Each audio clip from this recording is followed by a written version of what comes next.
What's going on, guys? This is Bradley alongside Zach, and you are listening to the Charm City Sideline podcast. I don't really know what we just watched, Zach. The Ravens get to 500 for the first time this year, 5-5. Actually, I guess they were 1-1. Yeah. 5-5 now. Defeat the Browns now 2-8, 23-16, and just an insane game. What's up, high frequencies? What's up, Archie, Army Alien? How did we win? Good question. I don't really know. What's up, Makai? What are your thoughts, Zach? I have so many thoughts. I have so many, too many. But it was a great win, and whether you like it or not, and how did we win is a great question. It was a wake up call to this team as is in the first half, really, and how poor you can play and digging yourself out of that hole.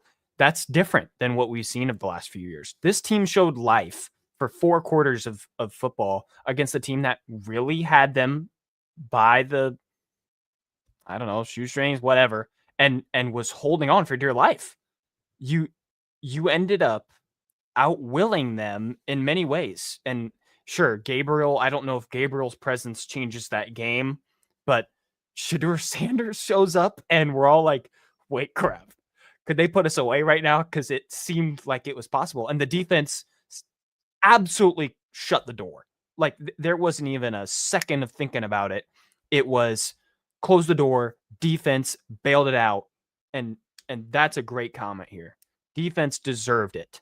And they were the reason they got it done by the end of the game. It took an awesome play call we're going to talk about with that, this tush push they keep changing around, which I love having that in your bag and now shown, I guess, on film. But I want to give so much grace to the defense and how incredible of a turnaround and how many chances they gave this offense. It was just awesome. Yeah, man. Shout out to the defense. I was thinking that during the second half. If the Ravens do win this game, all the credit's got to go to the defense. Kyle Hamilton and Chidobe Awuzie were both, I mean, you can't give two players an MVP, but both of them played so good. The Awuzie signing has been insane for the value that the Ravens got him at. The PBU on the 3rd and 5 in the end zone. Awesome. Talk about a play. Like, so many guys on the defense played well. Nate Wiggins has the pick. That doesn't matter because the Ravens turned the ball over one play later. Keon Martin came in and got a sack. I thought Teddy Buchanan looked great. Brett Urban had a big TFL in the red zone. Kyle Van Noy had a sack. Like, Roquan had the final PBU to end the game. So many guys played well. Did anyone on defense play poorly? I don't know. Trenton Simpson, guys, doesn't play too many snaps. They sort of use him as the third down QB spy / blitzer. He is lights out in that role. He made that's his 3 role. or 4 big plays tonight, chasing down the quarterback. And yeah, man, this goes to the defense. The Ravens gave up 3 points on defense in this one?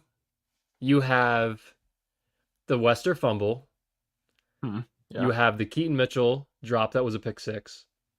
And then you have the Hummel offsides. That gave the Browns 13 points. Yeah, then they finished with 16. Wow.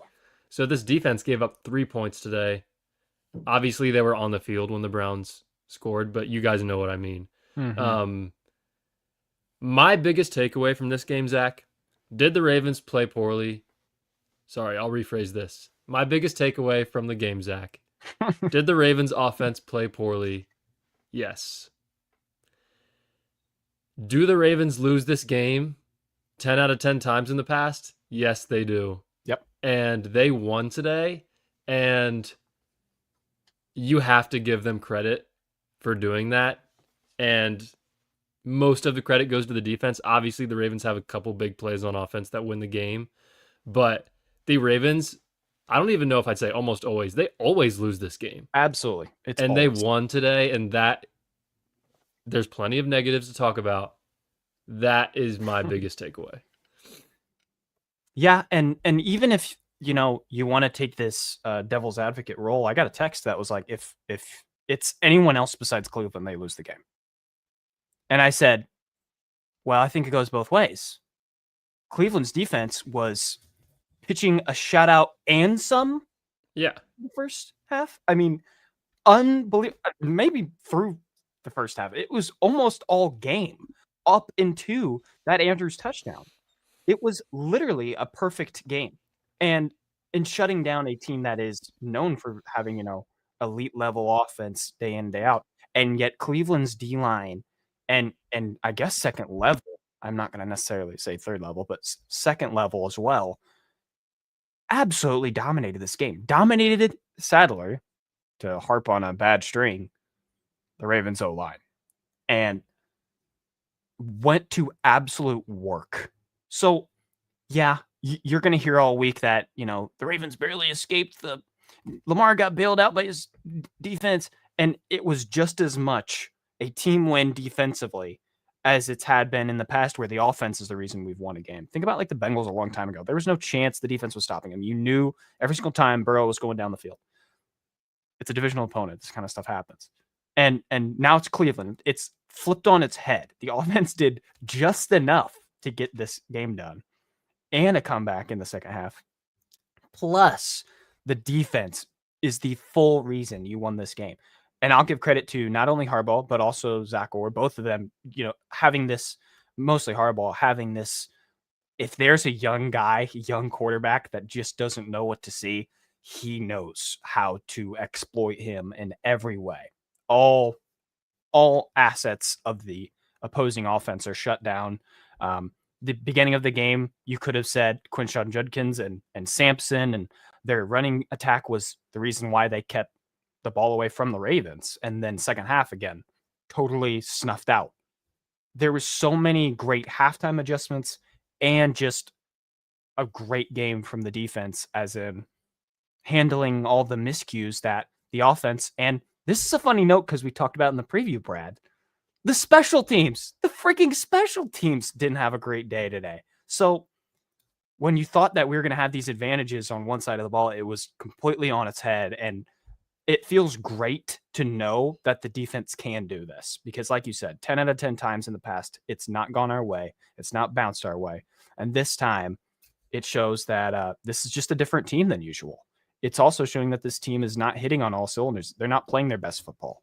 So I don't think I want the Ravens to be playing their best football in November. Mid-November. So there's a lot of positives you can take away from this because you came out with the win after all. You're still 5-5. You're the same as the Chiefs now. So lots of good things you can take away. Yeah, I want to continue harping on the defense because my opinion on this game during the third and the fourth quarter was we just have to take the lead. And that is a testament to how good the defense was playing. Like, yeah. The Ravens were down 16-13 in the fourth quarter. And or 16-10 in the fourth quarter. And I was just like, if they just score a touchdown, go up 17-16, the Ravens win. It might be over. And obviously the Browns have maybe the worst offense in the league, but they're still an NFL team.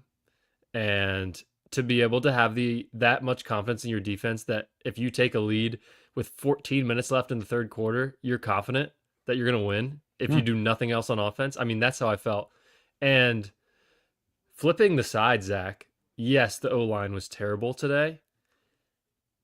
They had a couple big plays. Derrick Henry on the big run. They only get a field goal out of it. Yeah. But still, needed those points.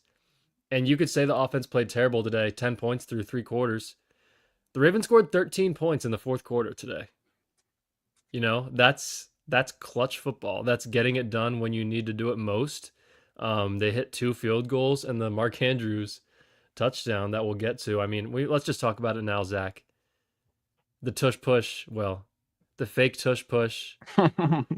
Mark Andrews spins around, no one's there. Ricard hits a nice block and Yeah. Sprints into the end zone. I mean, talk about one of the top plays of the seasons. Like, what do you want to say about that moment? Well, we got like 20 of you guys in here right now, so we'd appreciate you all for liking the video and subscribing if you're new. Yes, But sir. I do want to just love on Mark Andrews for a bit. Hmm. I'm just so happy for him. And I was one of them, a couple of weeks ago saying, tight ends aren't playing for their contract right now. Both of them. I think that they're not earning, the money that they're going to be asking for in, April, May times, July, whatever it is. And that was the first game where I was like, having Mark Andrews is a legitimate chess piece by the end of it. Sure, anyone can do a tush push, like if they're a large human being and capable of running a few dudes over as well. But he had clutch catches today. The tush push was also just an absolute masterclass idea that had never really been executed in the NFL. I think the Eagles may have one time that they did pull it instead of actually running the tush push. But for the Ravens to break that out in, again, mid-November for a clutch win, it has a bit of guts to it. It has some balls to it. I mean, it's really impressive and honestly a little scary to run that play and be I guess it was a tie game at that point. Was it? Yeah. And that calling that wrapping the game up and like you said, getting the lead that you knew was safe. Knew was safe. Talk about having balls to make that play call if you're Todd Monken, and Harbaugh's to sign off on that too. I mean, Andrews is taking the snap and his back is to the defense. Like, he could get hit in the backfield and there's Scary. nothing that anyone can do about it. Like, and he turns around and there's just the parting of the Red Sea, and he gets in there and scores. Awesome Obviously, blocks. yeah, great Awesome blocks. blocks. I agree with you. It's a great moment for Mark Andrews. It's funny. There's a couple tweets here from Jeff Zrebeck from the pressers right now. Kyle Hamilton, who played his ass off, said, quote, "We have a crowded backfield right now" on Mark Andrews' touchdown, which is funny. And then That's awesome. Mark Andrews mentioned that the touchdown play is called Hurricane. He said it was a perfect scenario to bring that out here, Hurricane. out there. Kind of funny. You could bring a little I like it. metaphor into that. The Ravens were sort of in the eye of the hurricane during that play, and this game that felt like a hurricane. I like it. The Ravens found that eye and got it done in a situation, in a game where they have not gotten it done ever in the last 10 years. So getting this win is massive, and I'm proud of the guys. I'm really proud of the defense. Zach Orr is a name we have to mention. Um, all of the pressure that he got on Gabriel and Sanders, just making life really tough on them, was great to see. So shout out to Zach Orr too. He's coached his ass off for 5 weeks now. Just a lot of positives to go around on the defensive side of the ball for sure, man. It was funny that you said the Nate Wiggins interception that didn't matter. That felt like the play that was like, oh wait, we're gonna crack this game open, and then immediately smacked in the face. I think the pass was batted up in the air, and maybe we can go a little darker negative route right now and talk about, I guess, turnovers, some mishaps. Like, sure, the Wester fumble was rough, really rough. And Yeah, you rough. and me are both real big fans of him. Yeah. Especially since the draft process with you and all. So that was just a bummer to see, especially when we were talking so highly about how big of a special teams one up we had on them, or what we thought, and shows that football can be so different. But also 2 turnovers for Lamar Jackson that hadn't happened since 2023. Sorry, I shouldn't say turnovers, interceptions. I mean, It sucks that the Keaton Mitchell grab felt like another step, another kind of push towards the edge, I guess, in a Harbaugh mind of maybe we don't need to play you when Justice Hill's back. That to me there's just no freaking way Justice Hill is dropping that or batting it up. Goes through his hands. No freaking way. So I don't want to blame Keaton Mitchell or Lamar, but just sucked. Bad timing, and Ravens paid. So I was very in my head thinking about how all week Monk and Harbaugh talking about let's get Keaton some touches and using him more, and he did all right. 6 carries, 31 yards, and I think he had a couple catches, 23 yards. Oh, Really yeah. efficient, but not in the right direction, I'd say, with that. I guess drop you have to call it. Well, I agree with you when the drop happened. But, Hill wasn't playing, and Harbaugh in this game goes back to Wester after the muff, and he goes back to Keaton Mitchell after the drop. There was a pick six. I think 1 or 2 plays later, when the Ravens had the ball in offense, they go to Keaton Mitchell, and he had a couple. He had 2 catches for 23 yards today. Both of those were big.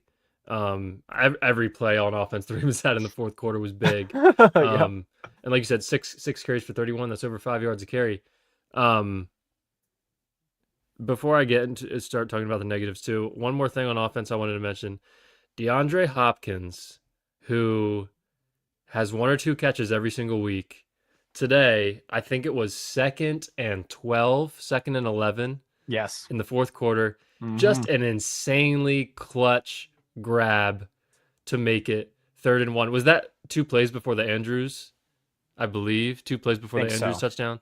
You're looking at a 3rd and 12 if he doesn't hold on to that. Yeah. And I want to give a shout out to DeAndre Hopkins for number 1, he's okay with 1 or 2 catches every single game.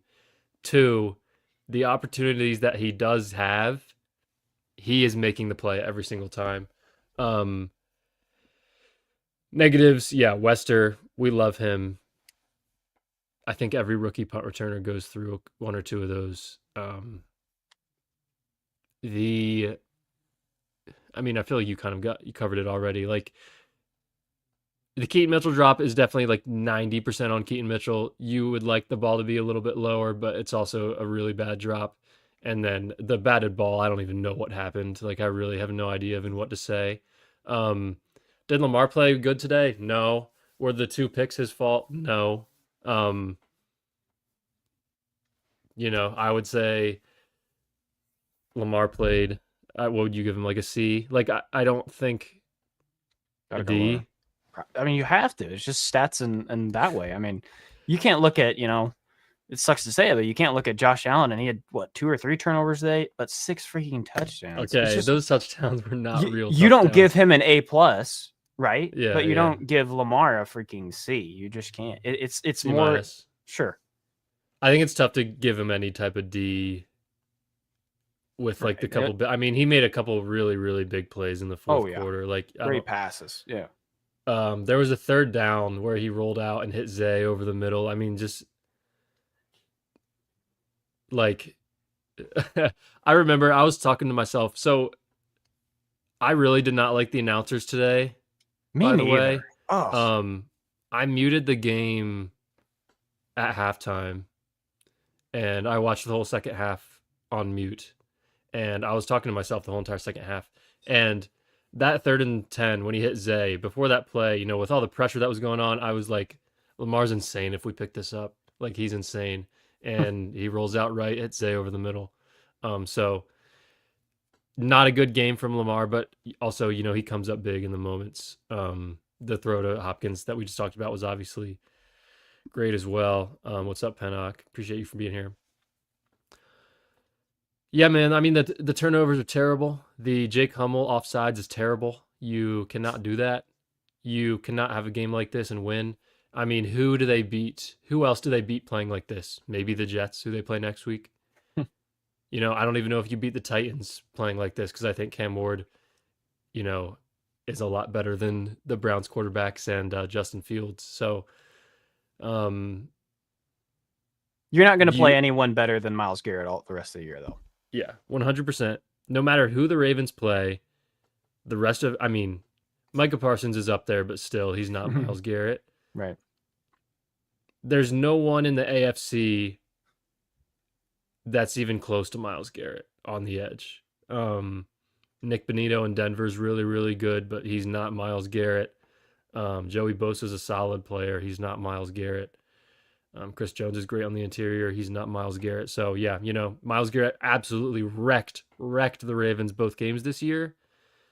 That's a next season problem, right? You don't play the Browns again. Obviously, the O line needs to improve. They were not good. Did anyone on the O line play well today? And I could be completely wrong, but just from the first watch, I think Voorhees and Linderbaum were fine. I think Stanley was not very good, and I think Flele and Rosengarten were bad. Obviously, I have to watch the film, but that's my takeaway from the O line today. If I was wrong, I apologize, but I didn't really notice Voorhees at all in a good way, and I didn't notice Linderbaum much. He made a couple great blocks on screens too. So tried to get Lamar over the line that one play. That was awesome. Lamar was getting Yeah. sacked, and he's like, no, not yet. And they called it dead. I couldn't believe that. I was so mad. I don't know. I don't understand refs. Technically, it is, I think. Were there any? I'm trying to think. There was a lot of calls that went the Ravens' way in this one. Oh yeah, that Cleveland sideline was mad about a couple. Sanders got hit in the face. Last play. Sanders got hit in the face on a play. They didn't call it. Yep. You could argue, and I have it muted, so I have no idea what anyone was talking about. Dre Jones might have been offsides on the fourth down. I don't know. It could. Sometimes when you get a perfect jump, you look like you're offsides when you're really not. The touchback the Ravens got, I mean, I really think that ball was down at the one. I don't know if I saw his foot touch the goal line. I think Ravens got a couple breaks in terms of ref ball today, but also like blowing that play dead when Lamar's clearly about to throw it to Andrews. Like that's an example of I don't know, man. But refs are confusing for sure. I really want to hear someone talk about the touchback one more. Like I was Cleveland sideline is furious about it. I guess he did like very quickly touch that line, but I would love to hear a very respected person talk about it because it felt like the people calling the game were agreeing with them. But besides that, there's Tylan Wallace, no call DPI. I felt was pretty obvious, so maybe that was kind of a makeup call from before, but I don't know. It was it's like this kind of it really was just a couple of missed bad calls for both teams that felt like were obvious. Yeah, refs were a bit confusing today. Lamar on the Andrews touchdown per Jeff Rebeck, he just said that was crazy, and he said that they were working on that play early in practice that week. It's a ballsy play call from Monken. What else you got, Zach? I mean, I think something interesting to talk about is Shedeur Sanders comes in the game, and we're all very concerned, and they were way worse with Shedeur than they were with Dylan Gabriel. What's up, Newt Jones? Also, what's up, Two Federal? Appreciate you guys for being here. Yeah, I was so concerned when Shedeur came in, and turns out their offense is bad with Dylan Gabriel. It was a lot better with Dylan Gabriel than it was with Shedeur today.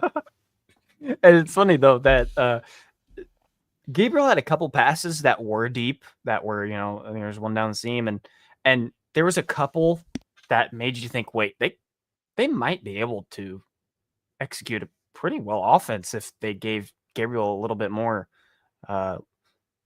leash, I guess. And then Sanders comes in, makes you freak out because that's the deep ball kind of guy, right? You think of him as a very capable passer, and yet Ravens were really getting to him. Sanders was just holding the ball way, way too long.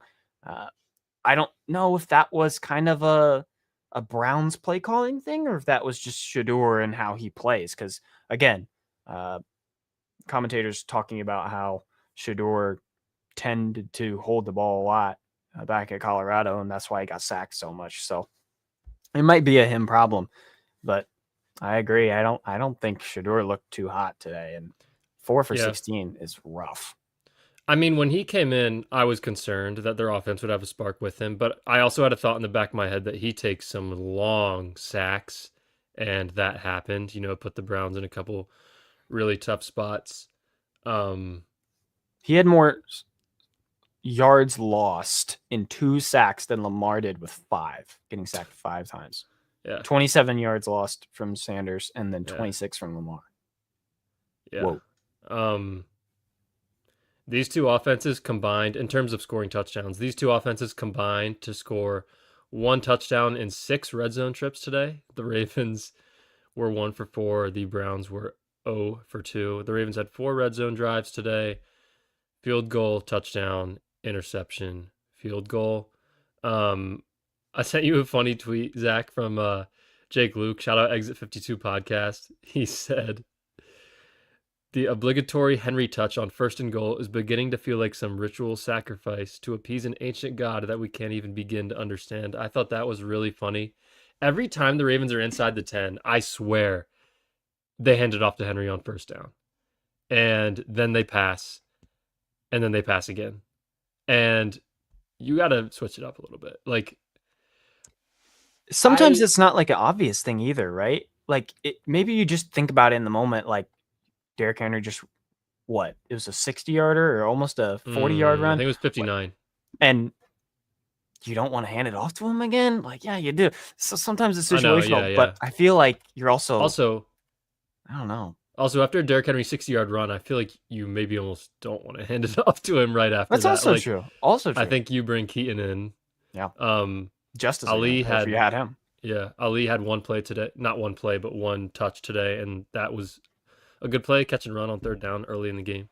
I've always thought he looks good when he's in there. But in terms of the red zone, Zach, and they've struggled all year in the red zone, so I don't want to make this as an excuse, but I do think they really miss Bateman in the red zone in the goal to go, because he's the only guy on this team that can consistently beat one-on-one man coverage in a phone booth and get open.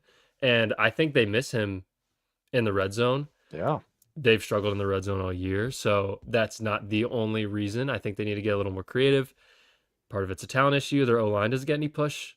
But that is, the turnovers today were very fluky, I guess you could say. Like, I'm not super concerned about the 3 turnovers, because that wasn't like Derrick Henry fumbling or Lamar having a terrible pass. I think the number one thing you got to fix coming out of this game is you have to score touchdowns in the red zone. I mean, at least half the time you have to. Like, and we're not even talking about the Ravens are kicking field goals at the 17. The Ravens are kicking field goals at the 4-yard line multiple times this year. Funny comment from High Frequencies. The humble offsides, I about lost it. Yeah, that was that was terrible. And, like, that gives them a free field goal. Derrick Henry's final stats on the day. Sorry, Zach, if you already said it, but 18 for 103, 5.7 yards a carry, and a touchdown. Mark Andrews, 1 carry for 35 yards. We mentioned Keaton Mitchell. Last week, Zach, we talked about how Zay Flowers has 75 yards every single game. He has 3 catches for 78 today. I don't know how that continues to happen. Number. He could have 7 receptions for 75 yards. He could have 2 receptions for 74 yards. 3. He's always around there. That was really it. And no one else had over 35 receiving yards. Obviously, Lamar just had 198 on the day. 193 on the day. 5 sacks, not good. Sacks are hard to evaluate when you're watching the game on TV, because you really don't know if someone's open or not, or if Lamar's missing someone or not, or, there's a lot that goes into it that you don't know. So it's hard to evaluate if Lamar took bad sacks or not. Comment from Eli. Is it me, or does Lamar look kind of off? He didn't practice on Wednesday. Zach, I feel like, and Eli, I'm not like outing you at all, because a ton of people say this, and also I agree that he didn't look great. But yeah. I feel like every single year since like 2021, there's a couple games a year where everyone's like, I feel like Lamar looks kind of off. and I think he's just banged up for a little bit. You know what I mean? Like I think he just gets banged up sometimes, and he's not a great runner for a couple weeks. I mean, he still was able to pick up a couple. I know he at least picked up one third down on a scramble. Um, I mean, he obviously he doesn't look great. You definitely go back to. It's definitely it can't be an age thing because Buffalo week 1 he was running circles around their defense. Um, so it can't be like an age thing. I mean, he's only 28 anyway, but I just think he's a little banged up. I think he's dealing with some knee soreness. I think he still probably doesn't fully trust the hamstring. And yeah, I don't think there's anything crazy going on. I just think he's a little beat up right now. And you hope that can get better. You have any thoughts on that, Zach? Yeah, Lamar's always going to look off if there's a immense amount of pressure in his face. I mean, I love Lamar Jackson to death, but it's impossible to keep your composure as the guy with the biggest job on the field, and given the amount of weight he has in every game to command this offense and be the Well, reason this offense wins. And then you send Myles Garrett, who has 4 sacks, almost all in the first half, and the rest of them getting home. The Browns never needed to blitz. It was always, let's send forward because Myles Garrett is basically like sending 3 freaking people at you. So I want to speak very highly of Myles Garrett as the whole reason that Lamar looked off today, because that's what, the greats do. I genuinely don't think we're ever going to see someone like this again. And how great of a defensive player he is, just completely overshadowed by how horrible of a team he's on. And that's what the best do. I mean, sometimes you just look at, the best offensive player we've ever seen as a franchise and say he looks off, also because the other side had a great game plan. I think it's Jim Schwartz as their defensive play caller. mm-hmm. Okay. And they tend to play a very close game against the Ravens usually. Mm-hmm. And even going back to week 2, it was a relatively close game. And we nitpicked a couple of different times where it was like, oh yeah, blocked punt. Oh yeah, an interception. Oh yeah, fumble. Yeah. It was Joe Flacco as well. So, I mean, we got opportunities that were very closer to the line and closer to scoring chances in that game. And this game, you had 3 chances taken away from you in 2 interceptions and a fumble. So also, we just didn't have them on the field that much. We outgained them by a lot today, almost double in yards. I don't know about the time of possession. We time of possession them. I mean, like it was 6 minutes. Yeah. So it was just an odd looking game all around, because you don't see Lamar not able to handle that much pressure, because it was so much today. And also, if you have a guy as scary as Myles Garrett breathing on your freaking neck. Yeah, Myles Garrett is probably a top 3 edge rusher of all time, and the Ravens play him twice a year. So, well, there's a great this is it actually. I'm so sorry. Yeah. Like, Drake Demigod commented, "It's wild how we're in a division with Myles Garrett, TJ Watt, and Trey Hendrickson, and don't invest in our O-line." Zach and I talk about this after every game. We talked about this in the offseason. Every single episode we did, we've talked about it. Maybe every episode since we started this podcast. The Ravens don't care about offensive line enough. And I feel so strongly about that. And that needs to be changed this offseason. I'm going to play devil's advocate with you. I don't know how you have could. A high pick of a left tackle that is paid to be your franchise left tackle. Okay. He didn't play well today. You have a high pick at the right tackle, second Mm-hmm. rounder. He's supposed to be playing good for you. He's not. A first rounder at center. That's pretty high capital. That's a good investment as well. Giving up, Hollywood Brown, who was incredibly important for us at the time. Mm-hmm. The issue with it is the lack of investment at the guard position. Both of them absolutely blow. So that is the lesson to be learned for the Ravens. I think you invested, but you also didn't invest enough. You invested like $60 when your buddies were all investing $100, and they, made out like a complete bandit. So yeah, I want to be on this train as well, because as long as us as a group, a collective of fans, are on this train, seeing how bad um, the run game has been, and these close yardage situations, red zone and on, um, it's so obvious that you still need to invest more. It wasn't about that they're not investing; it's that they have to do more. Yeah, I agree. Yeah, tackle and center, they're fine. They have, it doesn't seem like they think guard matters. It just really doesn't. And Mm-hmm. it clearly does. So yeah, that's a gripe I've had with the Ravens for a while now.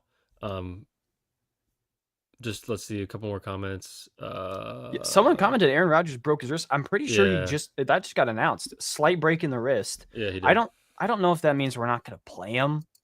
Maybe that's like I don't know, a max of a 5-week, 4-week thing. I don't know how far away we are from the Steelers though. Yeah, I have no idea. Is there like a slight break in his wrist? 3 weeks away now. So yeah, Well, I'm not sure about that. maybe then. Maybe we do miss him. But they looked pretty good with Mason Rudolph for a bit there, somehow. I'm looking up the recovery timeline right now. Okay. And seeing that he does have an injury, though, I think Mason Rudolph could be capable of winning him a game, but they're probably going to lose one of the next couple games if they don't have him. This is now the Ravens' chance to jump on top of the AFC North. You're now in prime position too. So It said slight break. That Google was the word. AI says a slight wrist break typically takes 6 to 8 weeks to heal, but the timeline varies depending on the fracture severity and individual health factors. So Aaron Rodgers trying to get back, maybe final season of his career, you could say 4 to 6. I believe it's not in his throwing one either. Isn't it Yeah, it's left his wrist? yeah, it's his left. So So I they think you might can push maybe it a little say bit. 3 to 5 weeks, something like that. I don't So really know. maybe the Ravens game. But Wow. Zach and I are not doctors. But Nope. yeah, he probably misses minimum 2 games, and then from there, who knows? Hmm. Yeah, Steelers obviously got the win today, so they're still 1 game up on the Ravens. So yeah, Zach, do you have any other thoughts? I'm just really proud of this team. 1-5, and if you would have said, we'd be 5-5 eventually, you wouldn't care how any of these games went. You knew that we win. And this game absolutely went 6 or 7 weeks. All right. I was trying to have a great motivational little speech here. You throw 6, 7 in there. But yeah, I'm just so happy that they're 5-5. It feels like they're going on this run that we were hoping for, and it's been executed, and you had a chance to slip up on that today, and you still got around to the right side. And it's just a good feeling. I was real pumped. I had to drive home. I was at a buddy's house watching it, and as I was driving home, I was pretty psyched up, blasting the music, having a good time. And that's how we should feel about it. That's how the locker room is going to feel about it. A win is a win, especially when we were 1-5. We were at the bottom of the mountain, and it feels like we're still going to the top. Fully agree with you there. Appreciate you guys so much for being here. Let's shout out some people. High Frequencies, Archie Army Alien, Makai, Eli, Dre Demigod, 2 Federal, Living Legend, Wrigley, Panak, Flu B, Newt James, KP, Clevel, 44 Money Boy. I think that was everyone. But yeah, Sweet. appreciate you guys so much. Ravens get the dub, 23-16, crazy win over the Cleveland Browns, and we will see you guys later this week. Like the video, hit the subscribe button if you're new. Appreciate you guys. See ya.